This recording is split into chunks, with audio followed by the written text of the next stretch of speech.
They've been kind enough to let me make just a few remarks tonight, and I would like to point out something about this recent debacle that we just had. And I think the fundamental issue for me for the takeaway is the problem that we've had as conservatives and Republicans for the longest time, and I mean for 10, 15, 20 years now, certainly since Ronald Reagan, is that as conservatives, we do not believe our own philosophy. Certainly it's true for most Republican politicians, with the notable exception of Ms. Bachmann, who's sitting here tonight, and who we'll hear from later on. But the fact is, the GOP leadership and all of the national level candidates, again with one or two exceptions, are victim of Stockholm Syndrome. The pop culture has beaten them up so severely that they are utterly unwilling to stand for what they claim to believe in publicly. They're, in a way, ashamed of it. Now, I think that Mitt Romney was one of the best men I've ever seen. And I think you could make a compelling case that as an individual man, Mitt Romney may have had the finest moral character of any candidacy for the president, going back to George Washington, a remarkably decent and good man, remarkably, astonishingly. And every week I got to know him better, I liked him better and better and better and better and better. But on some level, one of the problems we have is that on some level, Mitt Romney didn't even believe his own life story. Again, I do not wish to criticize him. I admire him enormously. But I can give you an example of how subtle this is and how pervasive it is when I say that Mitt Romney didn't believe his own message. He didn't believe his own story. Forget about the Republican Party story.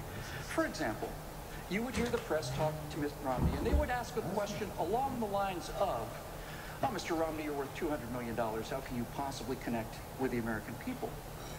Now, a candidate who actually believes his own party's philosophy would answer that question perhaps like this. Well, first of all, Ms. Crowley, I'm not worth $200 million. I'm worth $250 million.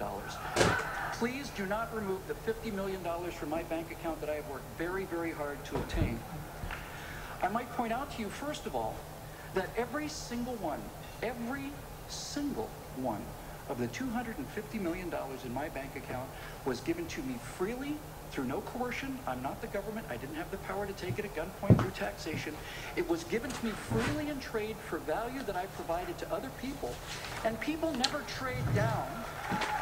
No one trades down.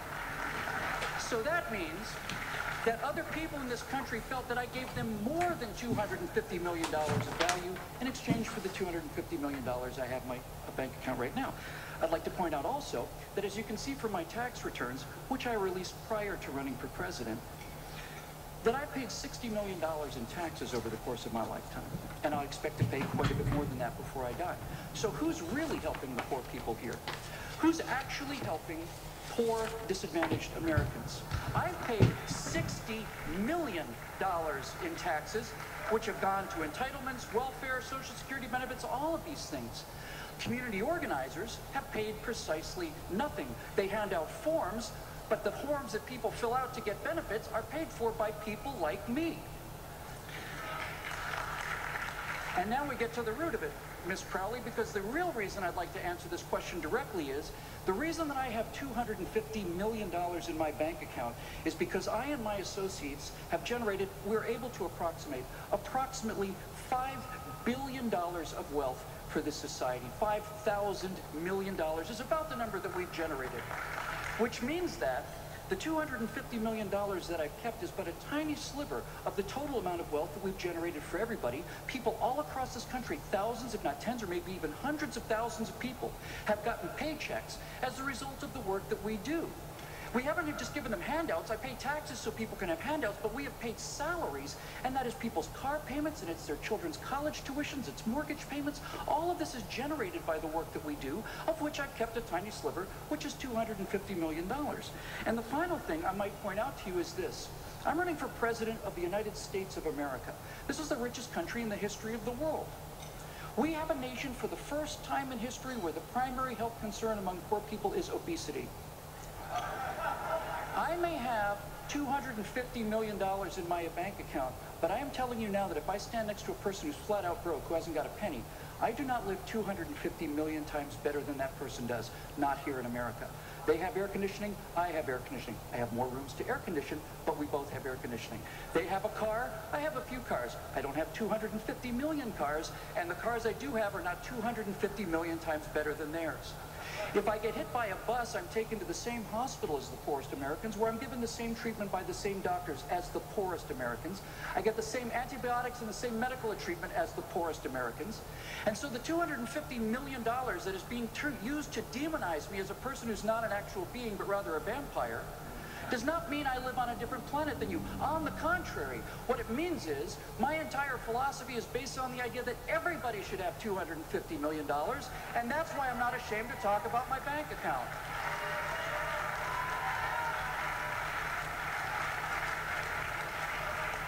And you can hear it again and again and again and again. Mr. Romney, you have $40 million in your assets overseas, in overseas accounts. Would you like to explain that to the American people? I'd be delighted to explain it to the American people. I'm a money manager. My job is to put my money in the smartest place on earth.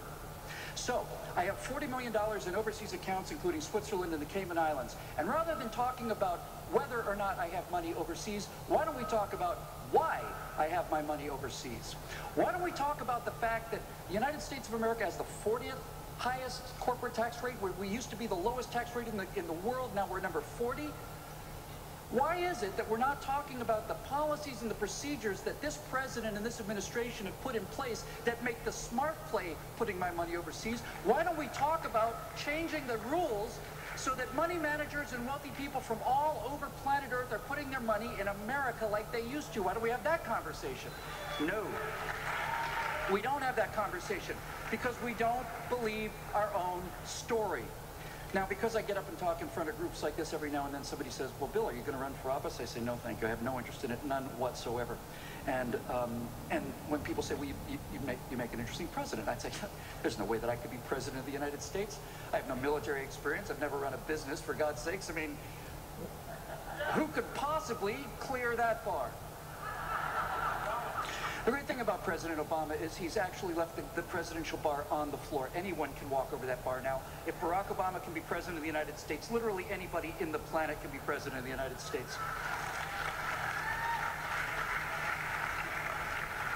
But just to tell you, I tell people, listen, I'm temperamentally not suited to be president. And I'm about to prove it to you. Because when I talk about the message and the messenger not matching, when I talk about our politicians in the Republican Party not believing their own message, I'd like to just give you an example of what that might sound like if you actually did, in fact, believe the way you say you believe. President Whittle, please tell us about the events that occurred around the consulate in Benghazi over the last week. What were you doing when you heard the news, and what did you do after that? My response would be, as president, well, first of all, the only thing that I'm more terrified of than answering that question dishonorably or dishonestly, is to tell you the actual truth of what I was doing. And if the First Lady found out that I answered that question honestly, I would actually be more afraid of that outcome than the real one. But suffice it to say that the President of the United States, once something is known to the National Command Structure, the President knows about it within 4 or 5 minutes. The President is never off duty. The President's never in the shower. The President's never away. I gotta make a call in like 1 minute. What's up? So 5 or 6 minutes after that attack began on Benghazi, I was fully apprised of the situation. My immediate command was to authorize the in-extremis response force that we kept stationed in Italy and have stationed throughout the world. They told me those helicopters take 2 hours to get there. I launched them immediately. They were in the air within 15 minutes. My first actual command was to talk to the Chief of Naval Operations and ask him how far away our nearest carrier battle groups were. He said they were about a 22-minute flight time at the top speed of an F-18. I said I want F-18 Hornets over that consulate now. I want them 300 feet above the ground. I want them supersonic. I want sonic booms over that city between now and when those helicopters arrive. I want our people to know that we're coming, and I want those people to know that we're coming. And if we break every window in Benghazi, they can bill us. Now, you called the result a debacle. Yes, it's absolutely true. When our helicopters arrived on the scene, we were too late to save that ambassador. We were too late to save those brave SEALs that died. An RPG shot down one of our helicopters and 14 SEALs were killed in the rescue attempt. It was called a catastrophe and a debacle. It's a catastrophe and a debacle not to go. I do it again tomorrow. Our people around the world need to understand that when Americans at risk, America is going to come to their aid, whether we get there in time or not. That's what a president who actually believes this stuff sounds like. Mr. President, Iran just shot at an unmanned drone over the international waters in the Persian Gulf. Care to comment on that? I would care to comment on that. The Republic of Iran has been at war with the United States of America since 1979. We haven't been at war with them, but they've been at war with us. So, starting this evening at midnight, I am now initiating a new policy. Please listen carefully. Of the 4,000 people we lost in Iraq, many of those men and women, most of those brave men and women, were killed by improvised explosive devices that were either planned by, designed by, supplied by, detonated by, constructed by Iran. So, as of midnight tonight, the next time that an American serviceman is killed, the Republic... Hi Dave, which Keith we can Lubson trace here. It's conclusively about to a Iranian couple minutes involvement. after noon on Well, Friday. the next time an American serviceman Trying is to get in killed, touch the with you. Republic of Iran will Sounds like lose you're an still in installation. your engagement Maybe this an army morning. barracks, it might be a Please give me a patrol call boat, it when might you be have a moment at an anti-aircraft 801 installation. They will lose an 580 installation. 2555. And for every American Thank you. that's killed, they'll lose another installation. And if the Republic of Iran launches a terrorist attack upon American citizens, they will lose all of their installations. I will wipe their military off the face of the earth within 48 hours and leave them naked to their enemies for 500 years, because we can. Because we can. My job as president is to defend our servicemen. I wasn't handed 14 carrier battle groups by the American people so that I could hold them in reserve against some day. That day is here now. We welcome the people of Iran back into the world, an ancient civilization, marvelous, magnificent, cultured people who deserve a lot better than what we've got. And when I say they're going to lose an installation, I'm including the general headquarters of the army. So you generals in Iran might want to keep this consideration foremost in your mind. This is what it sounds like when you actually believe in the civilization that you claim to represent. This is what it sounds like when you believe that civilization is worth preserving. And until we can find a messenger who's ready to combine that with the message, we are going to be worried about things like paths to 270 and getting out the vote software for the rest of time. But when we find that combination, the entire year prior to the election is going to be time to have a margarita, because the results will be a foregone conclusion. The only question will be, will it be a 45-state win like Reagan had in 1980, or will it be a 49-state win like he had in 1984? Those are the only questions that are going to concern us. Because our message, unlike many of our messengers, our message is unbeatable. Our message is unbeatable. Think about this. The Democrats and the liberals, with the entire bias of all of the news media, with all of the movie stars that came out, with all of the press that they got and then didn't get, with the media throwing their cloak of invisibility, a 30-point poll advantage on Benghazi and all this other stuff, with every single thing that they're doing right, and they're doing everything right. They're doing everything right. And then you look at all the things we do wrong, it's still a 50-50 country. It still is. How little do we have to do effectively? How little do we actually have to do right so that we never lose another election again, ever, ever? It's astonishing to me that we can be so bad at so much and they can be so good at everything. And it's a 50-50 proposition. Does anybody really honestly think that that means these two messages are the same? They're not. I'm going to let you eat your dinner now, but I will tell you the difference between our two messages. The conservative idea of America is that we're a nation of steely-eyed missile men with our eyes on a far horizon. The future is unlimited. There's nothing we can do or not do. We have the power to vaporize a building anywhere in the world at our leisure. We have footprints on a flag on the moon. We believe in the power of the human mind and human creativity, human inventiveness, hard work, imagination. We believe that everyone should live like they have $250 million. We believe it's time for you to step off, get out of our face, don't tell us what to do. You have a right to live the way you want to in America. That's our message. And what's their message? What is their vision for humanity's future on this progressive left we find ourselves against? Their vision of a future for America is a bunch of people sitting around in thatch huts, sitting around a burning cow pie, pulling parasites off of each other, eating their sustainable algae cakes, and having, organic bake sales to raise money for the Guatemalan water snake. Are you actually telling me that these two visions are equivalent? Of course they're not. Of course they're not.